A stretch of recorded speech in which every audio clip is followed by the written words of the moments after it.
Hello grade 9 students, welcome to Math Like TV. Ngayon po ang video nito aking tuturo sa inyo tungkol sa rationalizing denominators. Tapusin nyo lamang ang video nito hanggang sa dulo upang kayo ay mayroong matutunan.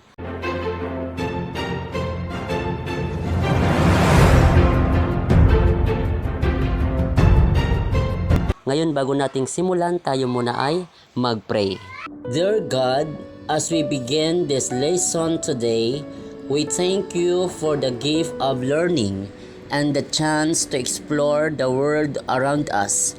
Please be with us, guide our minds, and help us to understand and remember what we learn.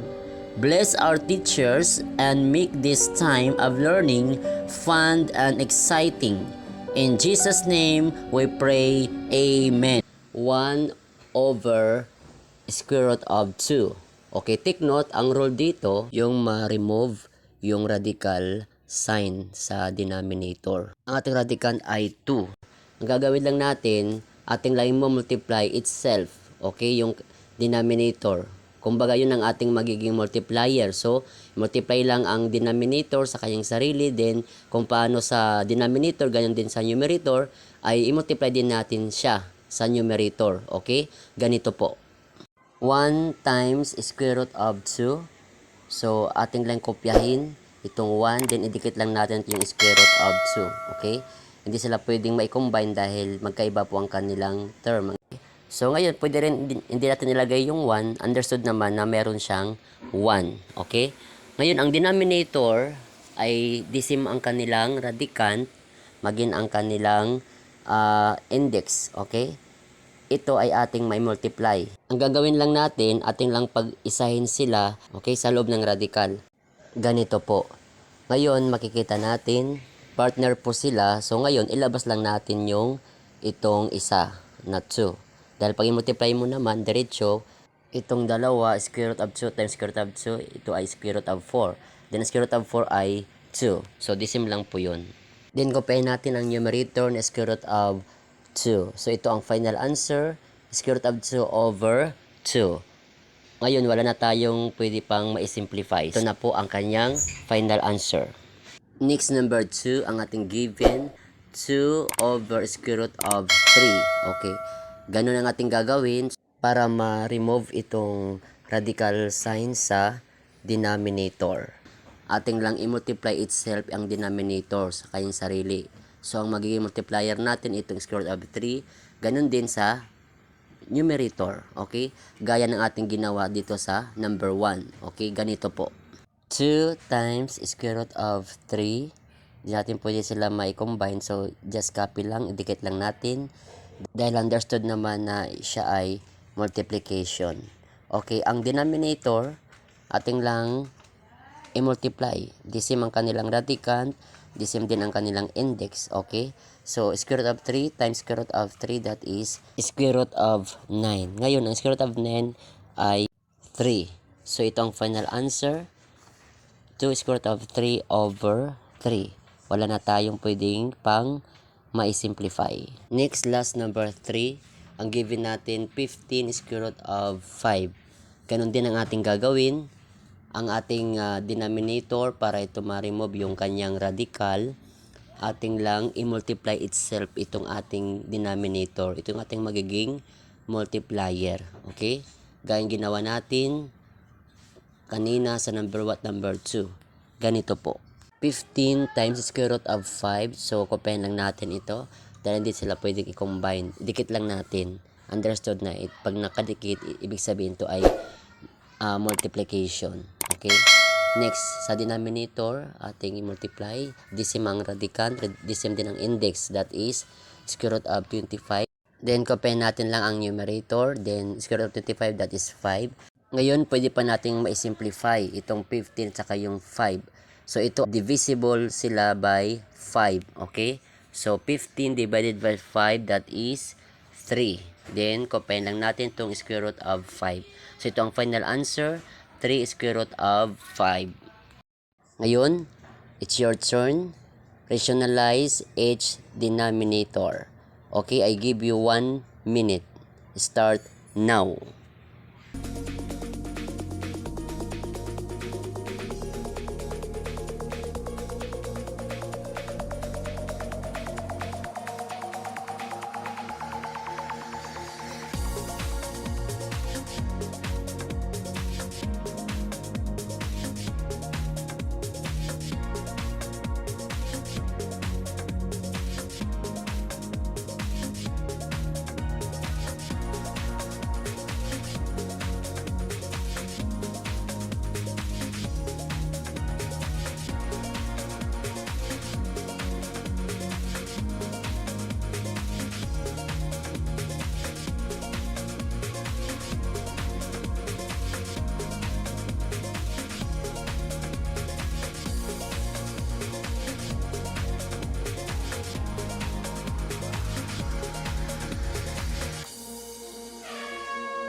Okay, times is up. Okay, ngayon, ang ating given number 1, 11 is square root of 5. Ganon din ang ating gagawin, ang ating multiplier, itong denominator, multiply lang natin sa kanyang sarili, maging sa numerator. So, ganito po. 11 times square root of 5. Hindi natin pwede combine dahil magkaiba sila ang term. So, just copy na lang, idikit lang natin siya. 11 square root of 5 over yung itong denominator, multiply natin, square root of 5 times square root of 5, that is square root of 25. Ang square root of 25, ito ay 5. Bagamat ay pwede sabihin positive, negative, pero ang principle natin na kukunin yung positive principle, okay? So that's why nilagay natin ay 5, okay?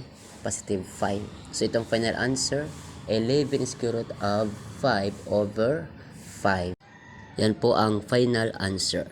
Next, number 2, ang given natin, 7 over 2 square root of 2. Okay, ganun din ang ating gagawin, pero this time, itong may radical dito sa denominator, yun ang ating gagawing multiplier. Okay. Hindi nakasama itong si 2. Write muna natin ito, 7 over 2 square root of 2. So, multiplier natin itong times square root of 2. So, ganun din sa denominator, yun ang ating magiging multiplier, square root of 2. Sir, bakit ang itong lang may radikan ang naging multiplier samantala may kadigad siya sa whole number? Dahil ang purpose natin kung bakit ito lang radikan ang ating naging multiplier dahil para ma-eliminate o ma-remove itong radical symbol. Okay? So ngayon, atin simplify. Itong 7 sa square root of 2 natin pwede i-combine. Magkaiba silang term. Okay? So copy lang ito. Dikit lang natin. 7 square root of 2 over. Then multiply natin. Itong copy lang itong 2. Then itong radicand ay ating lang multiply. Square root of 2 times square root of 2 is 4. Square root of 4 naman ay 2. So, ilagay natin siya sa close parenthesis. Okay? Next, simplify pa natin. So, kopyahin ng numerator. 7 square root of 2 over, multiply natin, 2 times 2, that is 4. So, ito ang final answer. 7 square root of 2 over 4. Yan po, Kamatlag TV.